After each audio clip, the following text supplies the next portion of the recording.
Hi hello வணக்கம். Captain புகழ்பாடு மன்னமாக நம்ம தொடர்ந்து விஜயகாந்த் சார் நடிச்ச படங்களை ரிவ்யூ பண்ணிட்டு இருக்கோம். அந்த வகையில இன்னைக்கு வீரமாடியன் அப்படின்னு ஒரு படத்தை பத்தி பார்ப்போம். இந்த படத்தினோட டைரக்டர் யாருன்னு பாத்தீங்கன்னா கார்த்திக் ரகுநாத். இந்த படத்தினோட மியூசிக் யாருன்னு பாத்தீங்கன்னா சங்கர் கணேஷ். இந்த படத்துல நடிச்சிருக்கிற நடிகர்கள் யாருன்னு பாத்தீங்கன்னா செவாலியர் சிவாஜி கணேசன் அவர்களும், புரட்சி கலைஞர் விஜயகாந்த் அவர்கள், ராதிகா, ராதா ரவி, ஜெய்சங்கர்னு சொல்லிட்டு ஏகப்பட்ட பேர் நடிச்சிருக்காங்க இந்த படத்துல. இந்த படத்தோட ஸ்டோரி பத்தி பார்ப்போம். இந்த படம் வந்து ஏப்ரல் 14, 1987 இந்த படம் ரிலீஸ் ஆச்சு. இந்த படத்தோட ஸ்டோரி என்னன்னு பாத்தீங்கன்னா, ஊர்ல பஞ்சாயத்து தலைவரான நம்ம பாண்டியன், அவரு தான் சிவாஜி கணேசன். அவருக்கு ஒரு தங்கை இருக்காங்க. யாருன்னு பாத்தீங்கன்னா ராதிகா. சிவாஜி சாருக்கு ஒரு காதலி இருக்காங்க. இதுதான் அவங்க அழகான ஒரு குடும்பம். அப்பா அம்மாலாம் யாரும் கிடையாது. இதுதான் ஒரு குடும்பம். பஞ்சாயத்து தலைவர் அவர் வந்து ஒரு நியாயமா நீதியா நடக்கக்கூடிய அந்த ஊர்லயே ஒரு முக்கியமான புள்ளி பாண்டியன், அதாவது சிவாஜி சார் அவர்கள். இப்ப வந்து ஒரு பெரிய கொள்ள கூட்டம் பம்பாயில இருந்து ரஞ்சித் அப்படிங்கிற பேர்ல என்ன பண்றாங்கன்னு பாத்தீங்கன்னா, அந்த குக்கிராமத்துல ஒரு கோயில் இருக்கு. அதுல அம்மன் நகைகள் வந்து பிரசித்தி பெற்றது. அதை கொள்ளையடிச்சோம்னா பல கோடிகள் தேரும் அப்படின்னு சொல்லிட்டு அங்கிருந்து இந்த ஊருக்கு வர்றதுக்கு யாரை படிக்கிறாங்கன்னு பாத்தீங்கன்னா, அந்த கோயில் தர்மகர்த்தாவான வி.கே. ராமசாமியும் அவருக்கு இணையா இருக்க துணையா இருக்கிற ராதா ரவியும் பிடிக்கிறாங்க. பிடிச்ச உடனே அவங்க என்ன பண்றாங்கன்னா, அந்த மூலியமா அந்த ஊருக்குள்ள வர்றாங்க. வந்த உடனே அந்த சாமி நகைகளை கொள்ளையடிச்சிட்டு போகணும். அதுதான் அவங்களோட ஒரே எய்ம். இப்ப என்னன்னு பாத்தீங்கன்னா, இன்னொரு இடத்துல இன்னொரு சீன் நடக்குது. என்னன்னா, லண்டன்ல இருந்து படிச்சுட்டு தமிழ்நாட்டுக்கு வரக்கூடிய நம்ம கேப்டன் அவர்கள், அவர் பேர் இந்த படத்துல மணி என்கிற மணிமாறன்.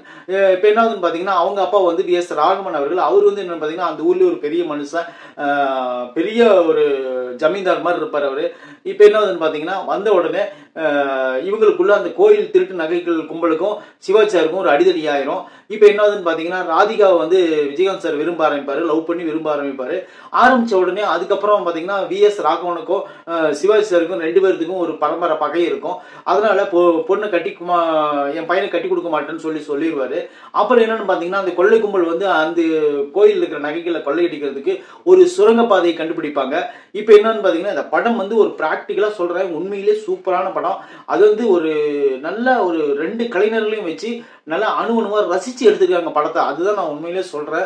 சிவாஜி சார் நடிப்பை பத்தி உங்களுக்கு எல்லாத்துக்குமே தெரியும். ஆல்ரெடி அவர் வந்து ஒரு ஃபேண்டாஸ்டிக்கான ஒரு நடிகர் அப்படிங்கறத தாண்டி அவருடைய ஒரு நடிப்பின் சிகரம் இமயம்னு கூட சொல்லலாம். அந்த மாதிரி அவர் எடுத்துக்கிட்ட ஒரு கேரக்டரை அவர் வந்து எந்த அளவுக்கு நம்மளுக்கு வந்து ப்ராப்பரா கொடுப்பாரு அப்படிங்கிறது நம்ம அந்த சீனோட கன்விட் ஆயிருவோம். அதுதான் அவருடைய ஒரு ஸ்பெஷல்.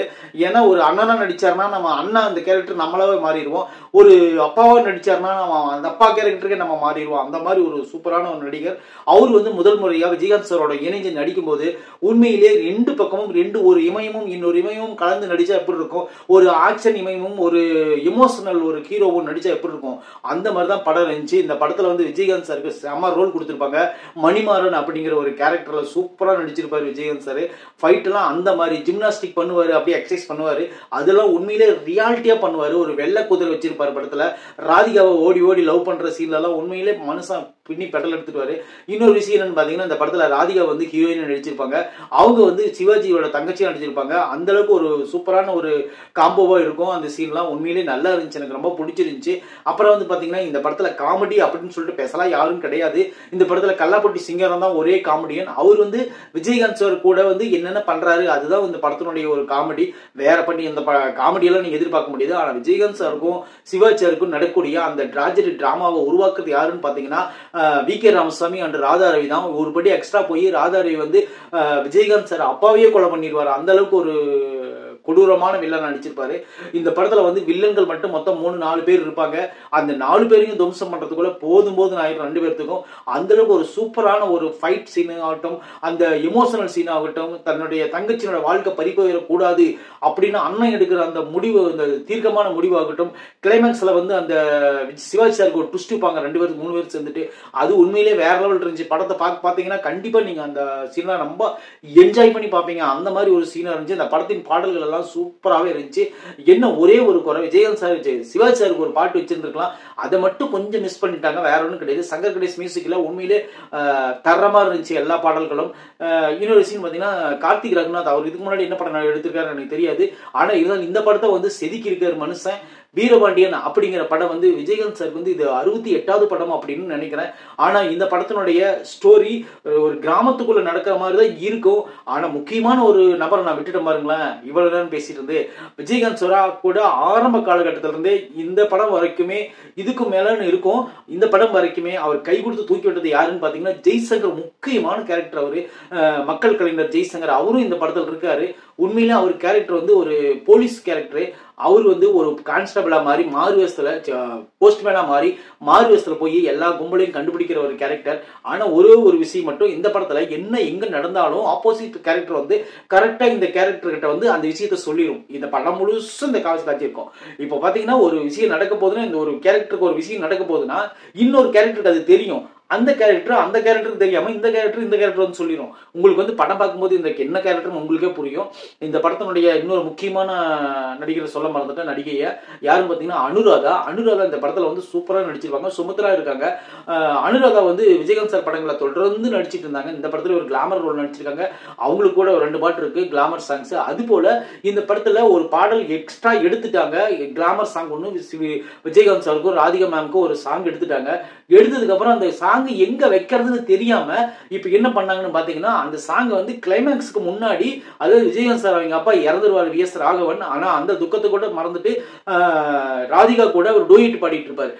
அந்த சீன் எதுக்கு வச்சாங்க, ஏன் அந்த சீன் இருந்துச்சுன்னு சொல்லிட்டு என்னால ஒன்னும் எதுவுமே கண்ட்ரோலே பண்ண முடியல. ஏன் இந்த சீன் அப்படி வச்சிருப்பாங்க அப்படின்னு சொல்லிட்டு. ஏன்னா விஜயகாந்த் சார் எங்க அப்பாவை கொன்னது ராதாரவி தான் தெரியும். தெரிஞ்சதுக்கு அப்புறமும் இந்த சீனை வந்து ராதாரவியை ஏமாத்தி இந்த சீனை வந்து அவங்க வச்சிருப்பாங்க. உண்மையிலேயே அந்த சீன் பார்க்கும்போது எனக்கு இது எதுக்கு இந்த மாதிரி ஒரு சீன் வச்சிருக்காங்க அப்படின்னு யோசிச்சேன். ஆனா உண்மையில அந்த பாடல் சூப்பரா இருந்துச்சு. அப்புறம் கிளைமேக்ஸ் எப்பவும் போல அவங்க விஜயகாந்த் சாருக்கும் இவருக்கும் சிவாஜி சாருக்கும் ஒரு சின்ன ஒரு மனஸ்தாபம் ஏற்பட்டு முரண் ஏற்படும். அந்த சீன்ல பாத்தீங்கன்னா சிவாஜி சார் வந்து விஜயகாந்த் சார் அடிச்சிருவார். அடிச்சோடனே திருப்பி இவர் அடிக்கவே மாட்டார். ஏன்னா அதுதான் ஒரு மூத்த கலைஞருக்கு அவருக்கு கொடுக்கக்கூடிய மிகப்பெரிய மரியாதை. அதனால விஜயகாந்த் சார் வந்து அந்த தப்ப செய்ய மாட்டாரு. ஆனா இந்த படத்துல ஒரு எனக்கு ரொம்ப ரொம்ப பிடிச்ச சீன், நிறைய சீன் இருக்குது. அவன் இப்பதான் வளர்ந்துட்டு இருக்கான், அதுக்குள்ள அவனை கெடுத்து விட்டுறாதுன்னு ஒரு சீன் சிவாஜி சார் சொல்லுவாரு விஜயகாந்த் சாரை பார்த்து. விஜயகாந்த் சாருக்காக அவர் இன்னொருத்தர்கிட்ட சொல்லுவாரு. அதெல்லாம் உண்மையிலே வேற லெவலு. அந்த சீன்ல நான் சிவாஜி சார் வந்து எவ்வளவு ஒரு கூட நடிக்கிற நடிகர்களை எந்த அளவுக்கு அவர் சூப்பரா பாத்துக்கிறாரு அப்படிங்கிறது வந்து உண்மையிலே இந்த படத்துல தெரிஞ்சுது. அது போல இந்த படத்துல நடிச்சுக்கிற எல்லா கேரக்டரும் அவங்கவுங்களுக்கு என்னென்ன கதாபாத்திரம் கொடுத்தாங்களோ எல்லாத்தையும் கரெக்டா அப்படியே ப்ராப்பர்ட்டா பண்ணிட்டாங்க. சூப்பரா இருந்துச்சு. இந்த படத்தினோட ஒரு தயாரிப்பு நிறுவனமும் சரி, இந்த படத்தினோட டைரக்டர் நிறுவனமும் சரி, 2 பேரும் தாராளமா செலவு பண்ணி இந்த படத்தை சூப்பரா எடுத்து கொடுத்துருக்காங்க. அந்த மாதிரி ஒரு கமர்ஷியல் படம். இந்த படம் ஒரு கிராமத்துக்கு சார்ந்த படம். அதுதான் எனக்கு ரொம்ப பிடிச்சது. வீரபாண்டியர் அப்படின்னு பேரை கேட்டோம்னா சரி இது ஏதோ வேற லெவல் படமாட்டு இருக்குன்னு சொல்லிட்டு நான் நினைச்சேன். உண்மையிலே இத்தனை நாள நான் இந்த படத்தை பார்க்கவே இல்லை. விஜயகாந்த் சார் படத்துங்களை நான் தொடர்ந்து ரிவ்யூ பண்ணிட்டு இருக்கிறதுனால தான் இந்த படத்தை கூட பார்க்கறதுக்கான வாய்ப்பு எனக்கு கிடைச்சது. அதனால தான் இந்த படத்தை பார்த்தேன். இந்த படம் வந்து சூப்பரா இருந்துச்சு. எனக்கு ரொம்ப பிடிச்சிருந்துச்சு இந்த படம். வீரபாண்டியன் படம் வந்து நம்ம சேனலுக்காகவே எடுக்கப்பட்ட படம் அப்படின்னு சொல்லிட்டு நான் நினைச்சுக்கினேன். இந்த படம் வந்து ஒரு சூப்பர் டூப்பரான ஹிட்டான படம். ஏப்ரல் 14, 1987 வருஷம் இந்த படம் வெளியாச்சு. இந்த படத்தை பார்க்கணும்னு நினைச்சீங்கன்னா கண்டிப்பா பாருங்க. ஃபேமிலியோட உட்காந்து பாருங்க. சூப்பரா இருக்கு இந்த படம். இந்த விமர்சனம் பிடிச்சிருந்துச்சுன்னா கண்டிப்பா நம்ம சேனலை சப்ஸ்கிரைப் பண்ணி வச்சுக்கோங்க. நான் போடுற வீடியோ உங்களுக்கு வந்து கிடைக்கும். தேங்க்யூ.